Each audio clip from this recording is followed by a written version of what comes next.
Évangile de Jésus-Christ selon saint Luc. En ce temps-là, Jésus disait à ses disciples une parabole sur la nécessité pour eux de toujours prier sans se décourager. Il y avait dans une ville un juge qui ne craignait pas Dieu et ne respectait pas les hommes. Dans cette même ville, il y avait une veuve qui venait lui demander « Rends-moi justice contre mon adversaire ». Longtemps, il refusa.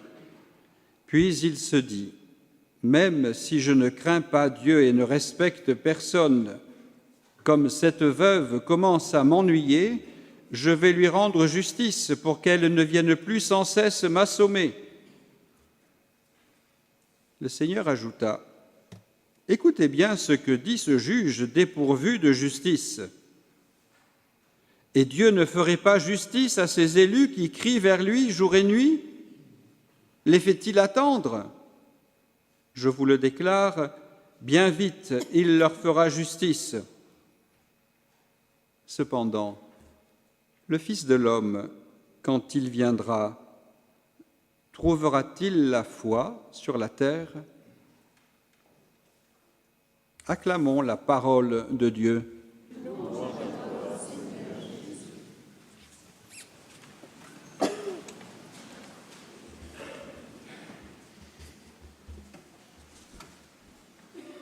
Nous le savons, et vous l'avez certainement entendu à plusieurs reprises dans les rencontres de catéchèse que vous pouvez avoir, l'Évangile, le mot même, signifie « bonne nouvelle ». Mais en quoi ce que nous venons d'entendre est une bonne nouvelle pour nous aujourd'hui? Ce n'est pas simplement une bonne nouvelle qui concernait les gens d'autrefois, les contemporains de Jésus. Jésus vient à notre rencontre ce matin pour nous adresser la parole, pour nous transmettre un message. Et c'est justement dans cette parole et ce message que nous découvrons une bonne nouvelle. Mais cette bonne nouvelle, elle n'est pas là simplement pour venir nous raconter des événements qui ont eu lieu à tel ou tel moment. Cette bonne nouvelle, elle nous est confiée, j'allais dire, comme une semence. Et le but de la semence, ce n'est pas de rester semence. Le but de la semence, c'est de porter du fruit. Eh bien, le but de cette parole qui nous est confiée ce matin, c'est qu'elle puisse s'accomplir dans notre vie. C'est que cette parole, ce ne soit pas simplement une page d'un livre, mais ce soit une parole vivante. Et comment peut-elle être vivante, cette parole? Bien, tout simplement à travers notre vie. C'est ainsi que la parole de Dieu se montre pour ce qu'elle est, parole vivante, parole efficace. Ça dit déjà une part de notre responsabilité. Dieu ne nous parle pas simplement pour que nous puissions répéter un petit peu froidement cette histoire. Il nous dit, cette parole que je vous confie, accueillez-la dans votre vie, dans votre cœur. Et voyez comment, dans ce qui fait votre vie aujourd'hui, cette parole peut porter du fruit. Comment cette parole, dans ce que vous êtes en train de vivre, dans ce que vous êtes aujourd'hui, comment cette parole peut transformer quelque chose. Voilà tout le travail que nous avons à accomplir. Nous n'écoutons pas simplement d'une manière distraite en disant « bon, espérons que ça ne dure pas trop longtemps ». Mais nous écoutons une parole qui vient nous demander notre participation, notre collaboration. Sinon, elle restera une parole morte.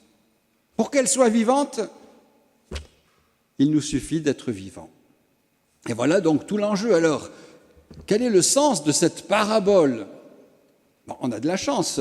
L'auteur inspiré nous donne déjà la réponse à cette question, sur la nécessité de toujours prier sans se décourager. Voilà donc peut-être une indication très pratique et très concrète. Comment est-ce que moi, dans ce que je suis, je vais répondre à ce désir de Jésus tel qu'il vient de l'exprimer aujourd'hui? Il attend de moi que toujours, sans me lasser, je le prie. Ah, mais qu'est-ce que c'est alors que cette prière? D'abord, si on regarde la vie même de Jésus, on se rend compte que la prière a une importance particulière. Lui-même, vrai homme et vrai Dieu, fils de Dieu, lui-même, par moments, se met à l'écart pour prier. Et puis, à d'autres moments, il va avec ses frères et sœurs jusque dans les synagogues pour prier avec eux. Et puis souvent, chemin faisant, et dans les paroles qu'il adresse, il se tourne d'abord vers le Père.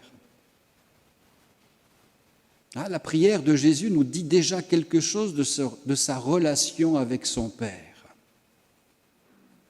Et cette relation est entretenue, ravivée par cette prière. Alors la prière, c'est d'abord nous mettre en présence de Dieu. Peut-être que nous, quand on dit il faut prier, on a l'impression qu'il faut apprendre des formules et les réciter. D'abord, c'est accueillir la présence de Dieu. Où est-ce que je vais le trouver, ce Dieu? Alors bien sûr, je peux avoir les réponses qui sont tout à fait justes dans sa parole, lorsqu'elle est proclamée au cœur de la liturgie, dans son corps et son sang, lorsque le prêtre aura prononcé les paroles de la consécration, dans le tabernacle, bien sûr. Mais où est-ce que je peux aussi le rencontrer? Il ne suffit pas de regarder ailleurs, il faut regarder à l'intérieur de soi. C'est là, au-dedans, que je peux le rencontrer, parce que c'est là, au-dedans, qu'il est déjà là. Et il m'attend. Donc, première attitude de la prière, accueillir cette présence de Dieu, découvrir que Dieu est déjà là. Et que la joie de Dieu, c'est qu'à ce déjà là de sa présence, je réponde par « Ah bien, je suis là moi aussi ». La prière, c'est donc aussi entrer en relation avec Dieu, non pas Dieu très loin, très haut, très distant, mais j'entre en relation avec Dieu. Je m'approche de lui comme il s'approche de moi. Je l'écoute et je lui parle. Il m'écoute et il me parle. Voilà ce dialogue interpersonnel entre Dieu et moi. Ce n'est pas un Dieu qui parle et moi qui suis écrasé par sa parole. C'est un dialogue entre amis. C'est un dialogue entre père et fils. Entrer en relation et m'adresser à Dieu avec les mots qui sont les miens. Ce n'est pas la peine que j'essaie de faire des phrases dignes de l'Académie française. Je lui parle simplement comme un ami parle à un ami, comme vous vous parlez entre vous, parlez de la même manière à Dieu, avec respect bien sûr, et en utilisant quelques mots choisis malgré tout. La prière, si nous la vivons ainsi, eh bien, c'est ce qui va permettre à notre foi d'être vivante, pas simplement un souvenir, pas simplement une relique du passé, mais d'être une foi vivante.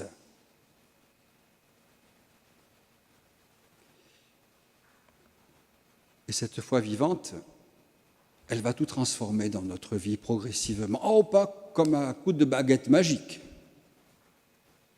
La foi vivante, c'est progressivement apprendre à vivre de la vie du Christ, apprendre à aimer de l'amour du Christ, apprendre à pardonner comme le Christ pardonne, apprendre à se donner comme le Christ se donne. Voilà la foi vivante. C'est une foi qui vient susciter mon adhésion, ma décision. Je ne crois pas simplement parce qu'on m'a dit que c'était bien de croire, je crois parce que j'ai découvert que dans cette relation, dans cette proximité avec Dieu, mon cœur était dans la paix et dans la joie. Et je découvrais petit à petit le chemin que Dieu trace pour moi. Mais il le trace pour moi. Ce n'est pas lui qui va y marcher à ma place sur ce chemin. Il m'attend sur ce chemin. Mais c'est moi qui vais marcher avec lui, au plus près de lui. Et c'est là que nous trouvons donc l'invitation à la persévérance, Quand on nous dit toujours prier sans se décourager. Voilà, on est plutôt dans une société, dans une culture, je veux tout et tout de suite. Voilà, c'est le temps de l'immédiat. J'ai ce caprice, alors répondez, quoi. Et Dieu, qu'est-ce que tu attends pour me donner ce que je te demande? Et le Seigneur, lui, nous regarde avec un petit sourire au coin des lèvres. Et toi, qu'est-ce que tu attends pour mettre en pratique ce que je t'offre?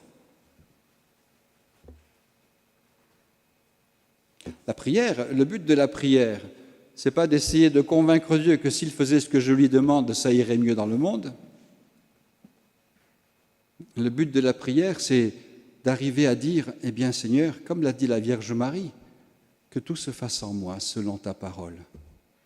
Et là sera ma joie, et là sera mon bonheur, et là sera ce chemin de vie